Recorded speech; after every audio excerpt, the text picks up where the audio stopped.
श्री करणी अवतार अध्याय 4 ससुराल गमन एवं परित्याग। श्री करणी जी का साठिया निवास इतिहास के अनुसार केवल 2 साल का था। संवत 1475 में उन्होंने ससुराल का परित्याग कर दिया। उनके ससुराल में ठहरने की काल काफ़ी विवादास्पद रहा है। जनश्रुतियों के अनुसार एवं तथ्य कथन के आधार पर श्री करणी जी ने अपने पति को पहले ही अपनी छोटी बहन गुलाब बाई से विवाह करने का निर्देश दे दिए थे। उनको श्री करणी जी की शक्ति होने का विश्वास बारात के ससुराल पहुंचने से पहले ही हो गया था, जिनके प्रमाण अभी भी उपलब्ध है। पुरातत्व विभाग ने कर्णेश्वर कुएं से ढकी माता की मूर्ति को निकालने में सफलता प्राप्त कर ली है, किंतु गांव वासियों के विशेष अनुरोध पर इसको दोबारा डाल दिया गया। फिर देशवासियों का विचार है कि दीपाजी के पुत्र स्वयं श्री करणी जी से उत्पन्न थे। शायद इसका कारण इन पुत्रों की महानता बढ़ाना ही था। इन्होंने अपने अल्प निवास काल में कुछ चमत्कार साठिया गांव में दिखाए थे, जो निम्नतम है। पहला, जांगलू गांव में 2 व्यक्तियों में इस प्रकार का विवाद खड़ा हुआ कि वह न्यायाधीशों से भी नहीं सुलझा।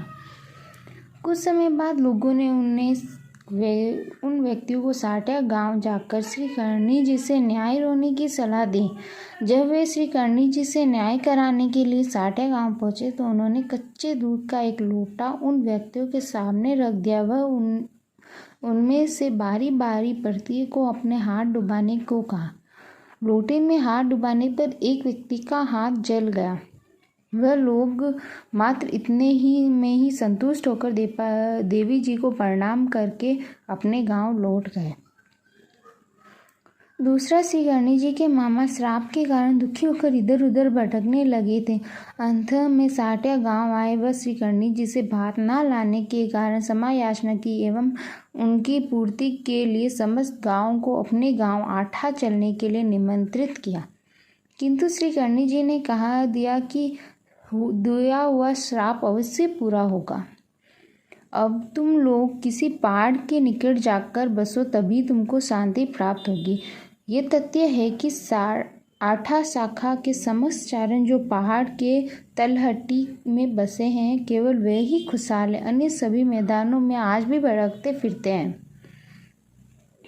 श्री करणी जी के आग्रह से दीपाजी ने गुलाब बाई से विक्रम संवत 1474 के आरंभ में विवाह कर लिया, और वह जो दहेज उन्होंने श्री करणी जी से विवाह करते समय अस्वीकार किया था, उनको खुशी से गुलाब बाई से विवाह करने के समय साठिया का से ले आए। इतिहास को देखते हुए देशवासियों को दीपाजी की गुलाब बाई से शादी नहीं किए जाने की मान्यता भ्रमपूर्ण ही प्रतीत होते हैं। साठिया गांव में पानी का एक ही कुआं था, जिससे गांववासी की आवश्यकता मुश्किल से पूरी होती थी। श्री करणी जी अपने साथ 200 गाय लाई थी, जो पहले ही गांववासियों के साथ, और बहुत सारा पशुधन साठिया गांव में पहुंच गया। इस कारण गांववासियों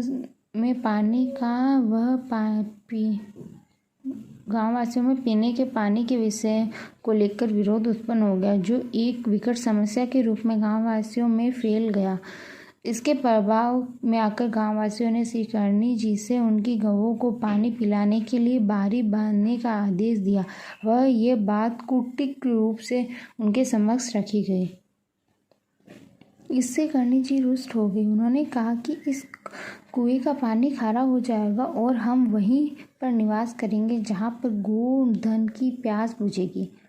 दूसरे दिन जब गांववासियों को खारा पानी प्रतीत हुआ एवं उनकी आत्मिक कमी महसूस की, तो उनमें भय व्यक्त हो गया, और वह सभी व्यक्ति मिलकर श्री करणी जी से पानी में सुधार हेतु प्रार्थना की।